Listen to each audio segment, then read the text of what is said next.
Welcome back, everybody. It's been a few months. There's a lot to talk about, so let's get right into the action, shall we? First things first, I've picked a name for the game. I'm calling it Our Glorious Sport, which is a quote from an 1899 book about hockey that I found while doing research for the game. I think it hits the right tone, says that it's a sports game. It's a bit grandiose, a little majestic and old-timey, but it's also humorous because it highlights the difference between the league ambitions and where you're starting from. Okay, so with that out of the way, let's not bury the lead. We'll start with the most exciting news. I had my first playtest. So first off, let me say, everything people say about playtesting is true. It's so exciting, but also terrifying to let someone else get their hands on your game. But the information you get from it is absolutely critical, because you've gone blind to the problems in your game, even though they were right there in front of you the whole time. So I uploaded a demo build to itch and scheduled the time with my wife for a playtest. Although I watched a bunch of playtesting videos, I based my system, if you want to call it that, mainly on two videos that I watched.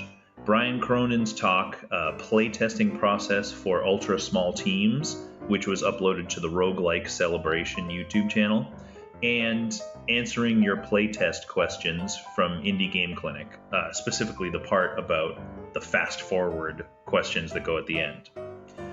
Summed up, it's simple one-on-one playtesting, should be done early and often, about 1 hour per test, and 1 to 5 people per round of playtests.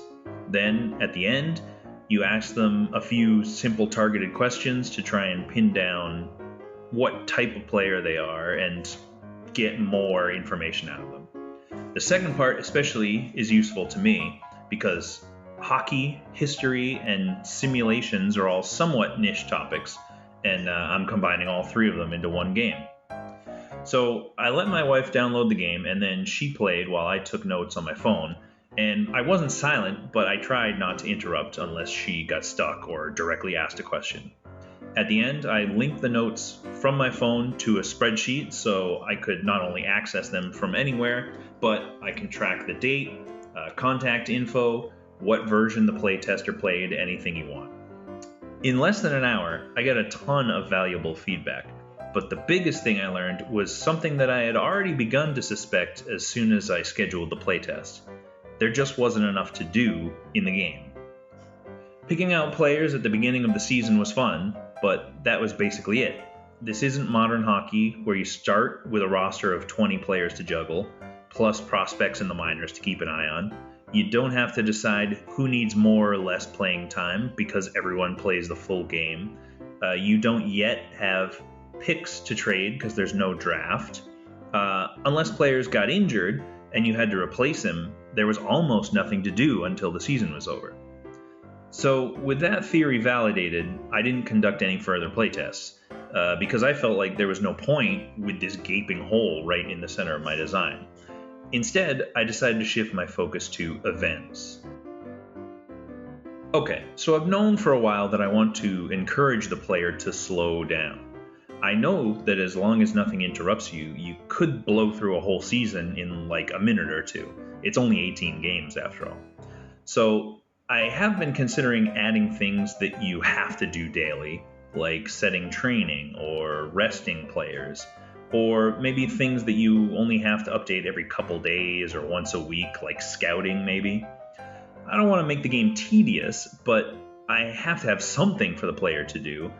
So there's definitely going to be a balancing act that I'll have to pull off. But what I really wanted to do was add more events. Right now, there are only 3 events: injuries, team collapse, and players requesting leave.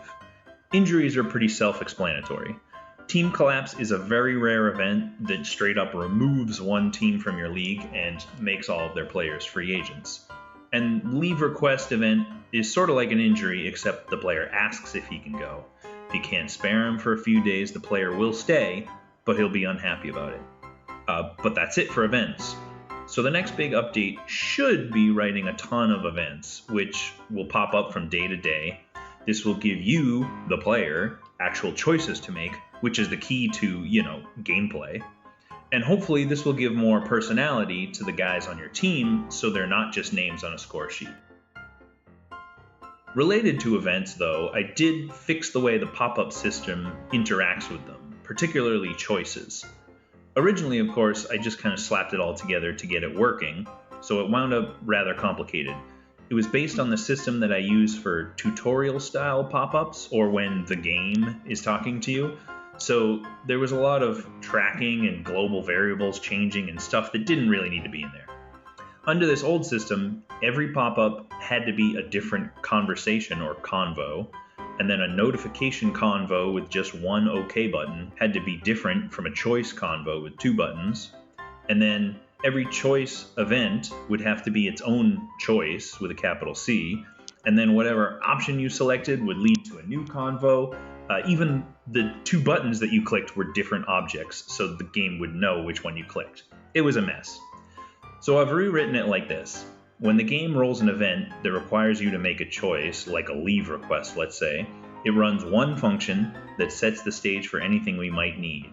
If that's picking a player in this example, it will also find his name, his face, anything else it might need to know. It fills an empty placeholder struct with that info, his dialogue, his positive and negative responses. Finally, it creates a new dialog window with all of that info pre-populated into its built-in variables. Now we can have as many responses as we want, as opposed to the old way, which was hard-coded to just 2 choices. And when you click one of the buttons, which are both the same object now, the game still knows which one you clicked, so you can change the text to display their reaction to whatever your choice was. Much simpler, much easier to work with. Another big change was that I finally made it possible to sign players for multiple years. I don't know if I mentioned it before, but just for simplicity's sake, all contracts were 1 year only, so I thought this should be a quick fix. You get no bonus points for guessing that this did not go as easily as I thought. First, I had to come up with a whole new way for the AI to consider your contract offers. To do this, I decided that the years the player wanted and the amount per year should be weighed about equally. So for different player ages, they roll a die to see how long a contract they desire. Younger guys like shorter contracts, older guys would like more years. Now, I came up with 2 different ways to compare your offer to their demand, either of which works really. You can divide the yearly amount by the number of years, and that's your year score, and then you multiply the offer by the year score to compare them. But this always makes longer contracts more valuable, so you have to apply a pretty strong penalty to make up for that. The other, and I think simpler way, is just to look at the difference in years and directly apply smaller penalties or bonuses. So now a player will ask for a certain number of years as well as a dollar amount, and if he rejects a contract, he'll tell you why. He'll say, I'd prefer fewer years, or the money is the bigger issue here, or whatever. So once that was done, I had to move on to the computer-controlled teams. This could be simpler than the player's negotiation in some way. There's no need for the computer to give you any feedback at least, but also without the player to make the offer, I have to decide for the AI how far it's willing to go. So as of writing the script at least, here's what I've got. The AI GMs already look through a list of free agents and find the one they want. So I decided that they're going to stick to their guns. This is the guy they want, at least until I make them worry about the salary cap later. So the game puts the player's demand into an array and then 2 more offers. These other 2 have a randomized discount based on the player's mood, and they add or subtract a small randomized number of years. The game picks one of these 3 offers at random, and that's what they agree to. This is not a perfect system, obviously. If the AI gets lucky, they may get both better term and money in a way that maybe you as the player never could.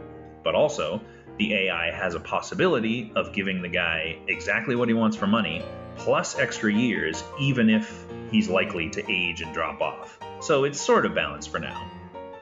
Later, of course, I can make it more complicated, so GMs might want to lock up good players long term, and I could have the free agents give each offer a score like they do for yours, all of that.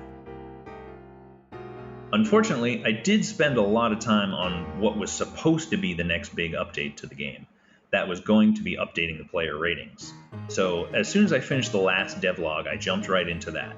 First thing I did was come up with 12 ratings, 3 each for offense, defense, physical, and goaltending. So instead of just offense as it is now, you would have passing, puck handling, and shooting, for example.